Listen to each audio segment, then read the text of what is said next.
Lucy Stone Biography 1818 to 1893. Lucy Stone was a leading activist and pioneer of the abolitionist and women's rights movements. Who was Lucy Stone? Lucy Stone dedicated her life to improving the rights of American women. She supported the Women's National Loyal League, which was founded by Elizabeth Cady Stanton and Susan B. Anthony, though Stone and the two would later be at odds, and in 1866 helped found the American Equal Rights Association. She also organized and was elected president of the State Woman Suffrage Association of New Jersey, and spent her life serving the cause.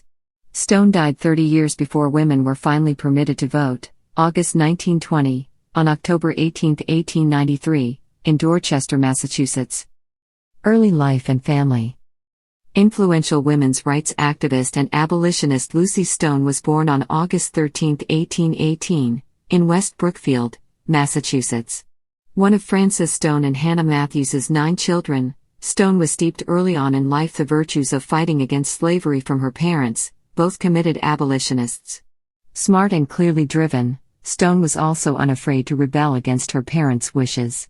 Having watched her older brothers attend college, the 16-year-old Stone defied her parents and pursued a higher education. Education. In 1839, Stone attended Mount Holyoke Seminary for just 1 term. 4 years later, she enrolled at Oberlin College in Ohio. While Oberlin touted itself as a progressive institution, the school did not offer a level playing field for women. As a result, the college denied Stone the opportunity to pursue her passion in public speaking. Undeterred, Stone, who paid her way through school, graduated in 1847 with honors, becoming the first woman from Massachusetts to earn a bachelor's degree. Acclaimed speaker. Under the direction of William Lloyd Garrison, whom she'd met while at Oberlin, Stone soon found work with the American Anti-Slavery Society. Her work with the organization tapped into her continued and heightened passion to eradicate slavery. It also launched her career as a public speaker. While she was regularly heckled by opponents, she was even excommunicated by the Congregational Church, the religion of her parents. Stone emerged as an outspoken voice in the anti-slavery movement and the women's rights cause. Accomplishments. In 1850, Stone convened the first National Women's Rights Convention. Held in Worcester, Massachusetts, the event was hailed as a significant moment for American women, and Stone was a celebrated leader. Her speech at the convention was reprinted in newspapers nationwide. For the next few years, Stone, who was paid well for her speeches, kept up a relentless schedule, traveling throughout North America to lecture about women's rights while continuing to hold her annual convention. In 1868 she co-founded and became president of the State Woman Suffrage Association of New Jersey, which would later be succeeded by the League of Women Voters of New Jersey in 1920. She also launched a New England chapter of the association and had helped found the American Equal Rights Association. Personal life.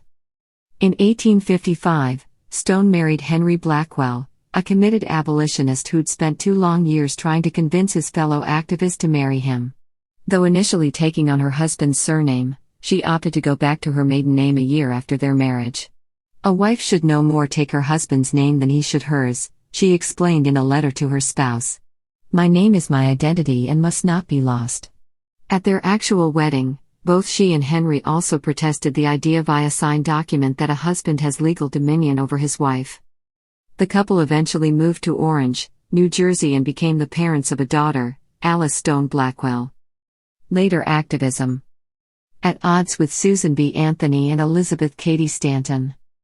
As with any high-profile political movement, fissures emerged. After the Civil War, Stone found herself at odds with fellow suffragists Susan B. Anthony and Elizabeth Cady Stanton, both former allies who deeply opposed Stone's support for the 15th Amendment. While the amendment only guaranteed black men the right to vote, Stone backed it, reasoning that it would eventually lead to the women's vote as well. Anthony and Stanton strongly disagreed. They felt that the amendment was a half measure, and resented what they perceived as Stone's betrayal of the women's rights movement. In 1890, however, thanks in large part to the hard work of Stone's daughter, Alice, and Stanton's daughter, Harriet Stanton Blatch, the women's rights movement reunified through the formation of the National American Woman Suffrage Association. Death. While Stone did live to see the end of slavery, She died 30 years before women were finally permitted to vote, August 1920, on October 18, 1893, in Dorchester, Massachusetts. Her ashes are held at a columbarium within Boston's Forest Hill Cemetery.